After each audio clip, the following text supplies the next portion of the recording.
Fala galera, exatamente agora são 10 para as 5 da manhã. Acabei de assistir esse oitavo e último episódio da segunda temporada de Envy. Galera, pô, dá aquela ajuda, dá o like aqui no vídeo e também quem puder, cara, dá o hype para esse vídeo poder chegar a muitos e muitos fãs de Envy. E galera, pô, esse último episódio aqui, ele é um episódio que confirma muitas das teorias e algumas que eu também acreditava que poderia realmente acontecer nesse último episódio aqui. E também coloca algumas coisas para o que vem no ano que vem, que é simplesmente a quinta e última temporada, derradeira temporada de The Boys. Começa pelo Godolkin, tá? Godolkin é um personagem que tinha realmente, né, ele almejava coisas muito além do que tinha no tal plano com a Manasap. Eu gosto que o episódio, tá, esclarece algumas coisas apenas para preencher lacunas, tá? Coloca novamente a gente de volta lá ao prólogo todo da temporada, nos leva de novo para o laboratório e nos explica o que realmente aconteceu naquele momento antes dele ser consumido pelo fogo. E depois já vem a questão também de qual soro realmente que ele tomou e por que ele tem, né, a aparência que ele tem. Então, com essas explicações todas, a gente parte realmente para ver o que ele iria fazer para diminuir o rebanho. E vai se concretizando exatamente aquilo que ele tinha como ideia, que não era nada com o plano que ele tinha estabelecido junto com a Manasab. E é interessante, tá? Porque a gente pega um ponto que a Manasab não tinha previsto que poderia ter alguma curva no seu plano. E ela, ao mesmo tempo, a partir do momento que percebe isso, ela corrige o plano, que daí remonta também a uma teoria sobre polaridade. Porque a polaridade, que para mim, cara, a última vez que eu vou talvez falar sobre isso, tá? Era sim esse papel designado para o Andre antes de acontecer a tragédia que aconteceu com o Chase Perdomo. Era ele que ia ter realmente essa função ali de conseguir neutralizar o Godot. Estava muito colocado para ele ser realmente esse personagem e com tudo que aconteceu se volta o arco para a polaridade. E daí ela articula tudo e entrega justamente para a polaridade ir lá e conseguir neutralizar o Godot. Então, o plano todo que existia, tá, da Manassábia com o Godolkin, essa parceria, não é algo que fica claro e é algo que era sim parte do que a Manassábia tem desse plano maior, que envolve sim o Homelander, que não é algo para tirar o Homelander da sua posição que está, ou seja, o Homelander entraria a partir de um segundo estágio desse plano e que, ponto importante, o Homelander fazia aquela ligação, tá? Eu até achei que ele ia aparecer no final do episódio, aparece a Starlight, aparece o Wade Reynolds, já chegamos lá. Achei que ele ia aparecer nesse final de episódio para ter algum tipo de interação ali com a Manassabi, mas isso tudo fica para The Boys. E também que The Boys vai começar com alguma coisa sobre Gen V, nem que seja por um Talking Head, nem que seja ali com a Spoleto novamente colocando algum tipo de, né, explicação para os espectadores do que aconteceu na universidade, mas que a gente vai ter um momento muito rápido acontecendo no começo de The Boys sobre o Homelander e a Manassabi sobre o que aconteceu e ela dando o jeito que ela tiver que dar para conseguir explicar a situação toda. Tem pontos que, obviamente, sabe, ele perde o interesse a partir de agora de realmente eles pegarem e dar explicação. Quando que houve realmente essa aproximação entre o Godolkin e a Manassabi? Como que ela realmente começou a junto dele, mesmo ele controlado pelo Cypher, né? Vamos chamá-lo de Godolkin. Quando que começou realmente a ter essa aproximação para ter essa elaboração toda do plano, sendo que, na verdade, o Godolkin sempre usou o Manassabi, muito mais do que ele acabou sendo usado. Tudo foi sempre para chegar nesse grande momento da tal evolução, que eu acho interessante como eles constroem essa evolução, que é a última lição, né? É a última aula e é realmente o último momento de treinamento que tem, talvez, para a expansão definitiva da Marie, porque ela, ao mesmo tempo que tem ali um momento de fraqueza, naquele momento final todo da construção que tem do último embate, né?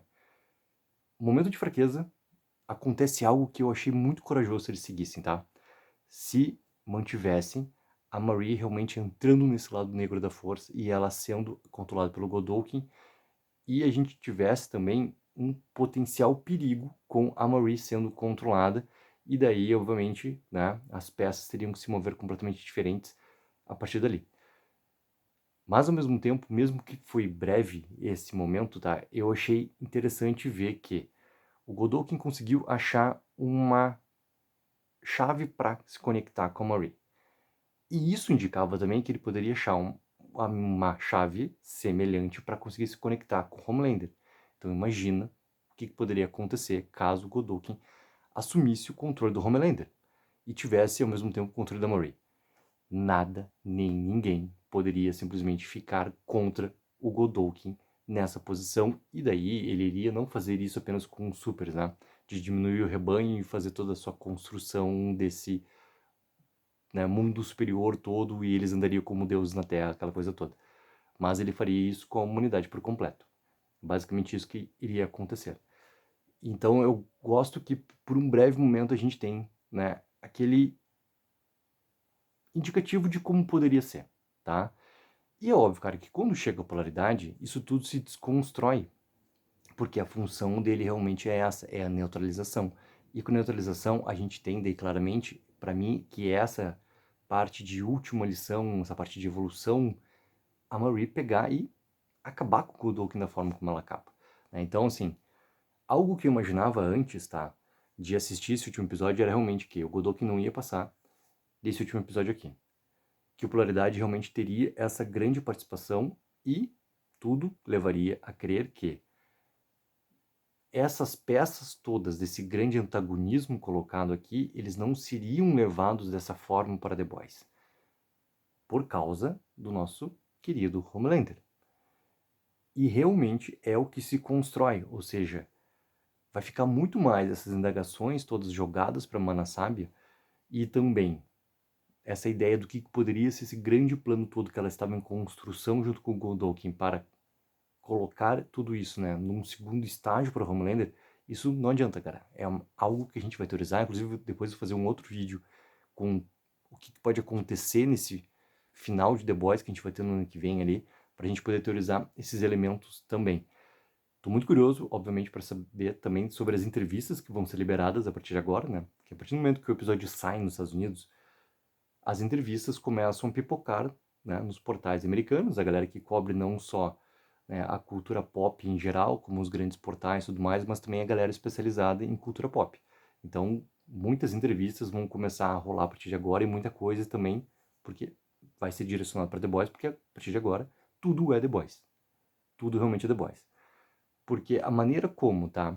Eu acho que em alguns momentos o episódio ele tem uma aceleração. Eu até achei que o episódio teria uma duração maior do que ele tem quase ali 47 minutos, né? Tu tira um pouco dos créditos ali, ele vai dar um pouquinho menos. Mas ele tem uma duração até, digamos, concisa para tudo que ele deveria realmente usar para contar, tá? Ele tem uma duração mais padrão para um episódio do que poderia ter para simplesmente, cara, um season finale que pode até ser um series finale, tá? Tem já a fala do Eric Kripke sobre não se ter uma confirmação da Prime Video que realmente pode rolar uma terceira temporada de Gen-V. Eu acho difícil rolar uma terceira temporada de Gen-V, tá? Por causa de como a história se monta e também a fala do Polaridade para Emma no final é algo bem curioso, tá? Quando ele pega e fala para ela que eles não podem voltar para ali. E tudo que vai acontecer, que a gente não imagina o quanto que pode acontecer de gravidade no final de The Boys, para também os personagens que vão estar colocados agora juntos na Resistência, não sei se ele teria uma história realmente importante, fundamental, porque as duas temporadas de Envy, elas foram muito centradas nesses desenvolvimentos e tudo em relação à avó também. Sem a avó, por exemplo, com o final de The Boys, o que ficaria para esses personagens como conflito que vale realmente a pena ser contado em mais 8, 10 episódios que seja, entendeu? Então esse ponto também é curioso, não sei se não se encerra o que Gen V tinha como missão para entregar agora para o final de The Boys. E ao mesmo tempo, mesmo aquela parte final ser bem apressada ali para introduzir, né, todos os nossos amigos, nosso grupo de amigos ali de Gen V para a Resistência, para a Starlight, para o Wei-Tran, eu acho que funciona para ter talvez algo que vai ser o que acontece com a Kate, dela ser regenerada pela Marie, é algo colocado sim para acontecer com a Marie também conseguindo regenerar, digamos assim, o que existe no tumor do Billy Butcher. É algo que tá assim, ó, colocado talvez com mais clareza para a próxima temporada. Porque independente, cara, a próxima temporada de The Boys, sendo a última, a gente vai ter o conflito principal, o arco principal, que é o trio do Billy, junto, né, com o Homelander e o Ryan. Para ter isso acontecendo a pleno, o Butcher ele precisa estar também a pleno, literalmente, cara. Ele tem que estar regenerado. E a Marie vai ter essa função primordial. Primordial. Eu acho interessante, tá? Porque como o Homelander tem todo um grupo em crescente ao seu lado, é muito importante também o grupo todo, The Boys, também tá mais numeroso. E esses personagens todos que a gente conheceu, viu também desenvolver, viu esses arcos acontecendo, mesmo com todas as dificuldades que foram também, principalmente na primeira parte da temporada, para conseguir, né, ajustar a história por causa da tragédia que aconteceu com o Chase Perdomo, ela funciona, tá? E principalmente ela funciona para colocar esses personagens também prontos para essa grande batalha que vai acontecer na última temporada ali de The Boys. Então, assim, eu acho que eles correm muito com aquele final ali, mas talvez seja um mal necessário, talvez seja algo realmente para colocar e preciso colocar esses personagens aqui prontos para o que vem pela frente. Todos sobreviveram, então todos aqui agora estão juntos da Starlight e juntos ali do A-Train. E o Stan Edgar, ele tá em paralelo, porque eu acho curioso que, né, os personagens, inclusive, ele falaram sobre quem que pode ter algum tipo de contato com ele e justamente nesse momento chega, né, a Resistência, chega essa Light e chega o A-Train e levam o grupo junto com eles. Então o Edgar vai continuar correndo em paralelo a todos esses eventos aqui. Pode ter algum tipo de união por causa do bem maior que é realmente derrotar o Homelander? Acho bem possível também que aconteça, tá? Mas até, cara, assim como eu falei do Homelander, eu achei também que o Billy Butcher podia aparecer também nesse final aqui, mas a representação tá. Quem aparece no começo da temporada como ligação do Projeto Odessa, que também foi descoberto, né, o que foi deixado para Starlight poder descobrir, graças ao plano da Mana Sábia, é ela junto com o A-Train. Tá representado, querendo ou não, o Billy Butcher ali naquele momento. Então, é algo que se monta para o grupo estar colocado para o que vem pela frente e tudo mais.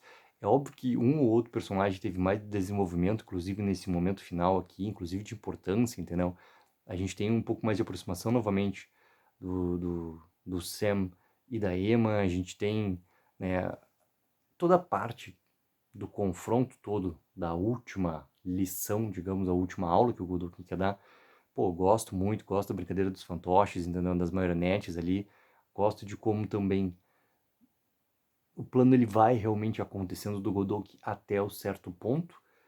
E também gosto de como que a sua ideia toda, ela é algo que se perde por completo dentro dessa mente que estava pronta para ser o significado, talvez, desse mal todo colocado ali.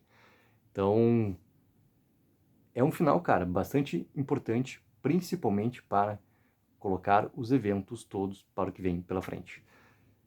Mesmo que algumas coisas aqui tenham tido esse momento mais corrido de como que eles até precisam fazer isso, então chega aquela questão, né? Por que fazer, talvez, uma narração mais curta de episódio, não dá mais tempo para esse episódio aqui? Poderia dar, tá? A verdade é essa, poderia dar principalmente para essa parte final ali, logo depois que eles fazem a fuga e tudo mais. A gente entende, pô, em 3 cortes rápidos que teve uma passagem de tempo que tu não entende de quanto tempo, mas ela existiu. E daí já chega a Starlight, chega o A-Train e tudo mais do que vai acontecendo. Mana Sábia, ela é uma personagem que isso já tinha aparecido em The Boys, isso aparece agora em DV também. Ela é um personagem que, por mais que ela tenha toda a sua capacidade de estratégia, ela é falha. E ela tem coisas falhas dentro da sua estratégia ali. Então vai ser também importante o que vai ser colocado para frente para ela. Gostei, cara, da participação dela nessa temporada aqui, porque Godolkin realmente se torna esse personagem com a manipulação de todos, inclusive da própria Mori, mesmo que tenha sido por alguns breves segundos do que aconteceu. Então, galera, coloque embaixo nos comentários o que acharam sobre esse oitavo e último episódio que a gente teve aqui desta segunda temporada de Envy. Logo mais sai um vídeo aqui no canal também pra gente teorizar com o que foi apresentado pra gente nesse último episódio aqui, já elementos para a quinta temporada de The Boys. Não esqueça também daquela mega ajuda de curtir o vídeo e assinar o canal. Take 04, viva o sonho aqui.